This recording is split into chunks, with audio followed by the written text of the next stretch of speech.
spend a lot of time researching your prospect and personalizing your email, but still no reply? In this video, you'll find 4 strategic closing lines for your cold emails that will boost your reply rate.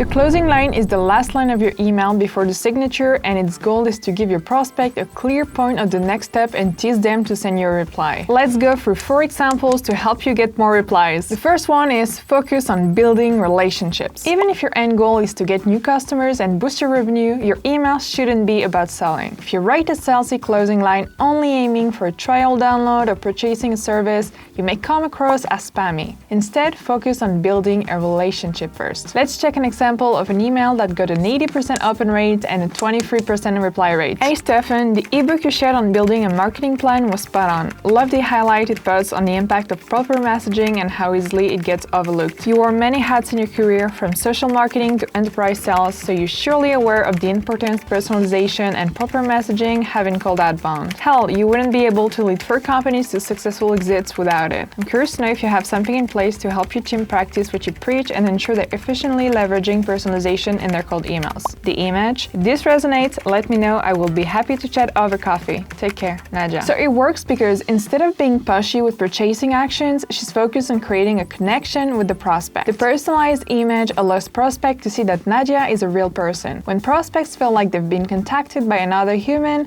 not a business, it's easier for them to relate and reply. And the idea of having a chat is less informal and more fun than a meeting or a demo. On the same matter, asking questions and showing empathy is a good way to demonstrate an interest in keeping the conversation going. Depending on your email, you can ask questions like, are you struggling with pain point at the moment? Or how do you deal with pain point at the present? The second one, use calendar links. Sending emails back and forth on what meeting time works best for your prospects can create lots of friction. Instead, make your and your prospect's life easier by sending a calendar URL such as Calendly so you can get your prospect to easily book a meeting. To confirm how helpful this is, we run an A/B test to see what prospects prefer. So version A asked people for a meeting at a specific point in time. Hey first name, I've reached out to you a few days ago, but I haven't heard from you since then. I know that your time is valuable, so what do you think about the following? You, me, a 10-minute call on Thursday, 5 p.m. ET. For you, a tall non-fat latte with caramel drizzle. Me, well, the image. And version B gave them directly a calendar link. You, me, a 10-minute, just pick a time here, the link. So version A brought 12 meetings in a week and version B 19. So more meetings were booked when using Calendly because clicking on a specific link made the prospect's life easier. Third closing line is connected to the pitch. If you want your prospects to pay more attention to what you're talking about in your pitch, connect the closing line to it. Your email ending can even help you get them excited about your pitch. Let's check out this example. Hey first name, I was going through the SaaS Growth Hacks group on Facebook and saw that you were exchanging comments about email deliverability. It's a super underrated topic in my opinion, but you guys mentioned something interesting. I shot a 1-minute video to show you how you can actually warm up your domain 100% automatically. Let me show you. A video?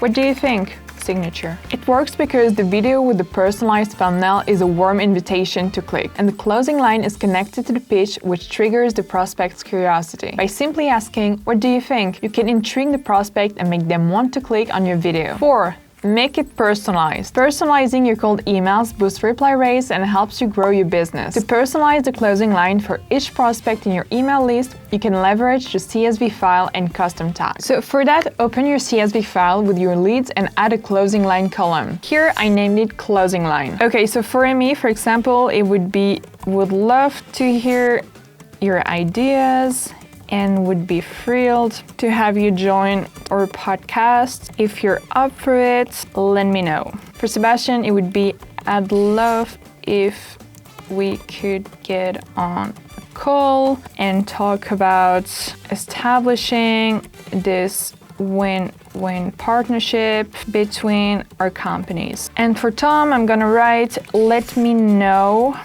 if we can make something happen. Then when you're done, upload your CSV file to your campaign. And if you go to your email sequence, you can just add the closing line custom tag in your cold email to pull the information automatically from the spreadsheet. If you go to review your leads, you can see that the closing line are in the right emails. By doing that, your prospects will feel like each email was specifically written for them. No matter what tactic you use, make sure to always bring value first and never expect too much from your prospects. So use these strategies in your next cold outreach campaign to get more replies.